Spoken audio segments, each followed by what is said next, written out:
नमस्कार दोस्तों। वैसे तो मैं पॉलिटिकल चीज़ों पे ज़्यादा बोलता नहीं हूँ, लेकिन बात अब कुछ गले तक आ गई है तो बोलना तो पड़ेगा। अभी मैं बॉम्बे के इंटरनेशनल एयरपोर्ट पर हूँ, लेकिन ये बात मेरे दिमाग में आई तो मैंने सोचा आप लोगों के साथ में शेयर की जाए। जब नेहरू जी प्रधानमंत्री थे, तो उन्होंने कुछ बात कोट की थी कि कोरिया में युद्ध हो रहा है, उसका असर हमारे हिंदुस्तान पर भी पड़ता है।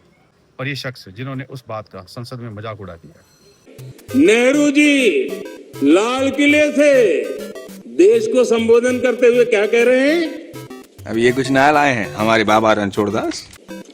कभी कभी कोरिया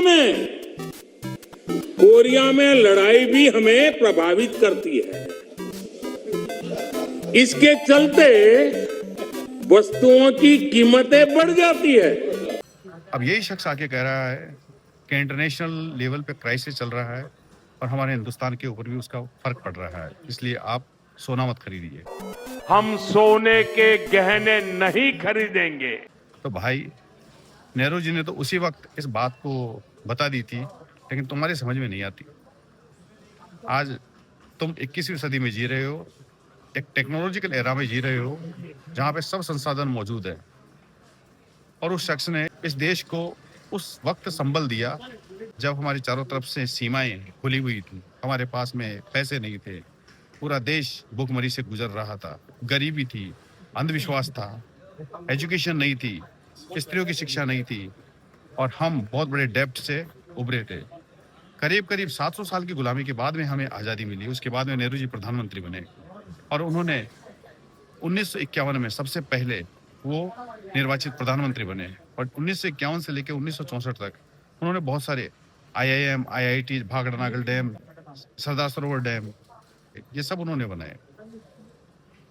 लेकिन आज आप संसद में खड़े होकर उनका मजाक बनाते हैं। मुझे शर्म आती है कि हम एक प्रधानमंत्री को चुना है या सिर्फ एक क्रिटिसाइजर, जो कि हिंदुस्तान में सिर्फ और सिर्फ नेहरू और गांधी को क्रिटिसिज्म के अलावा कुछ नहीं करता है। नेहरू जी ने तो उस वक्त ये बात बता दी थी कि वैश्विक स्तर पे अगर कोई भी संकट आता है तो हमें भी उसका दर्द झेलना पड़ेगा, और संसद में ये मजाक उड़ाते हैं और आज उसी बात को कह रहे हैं।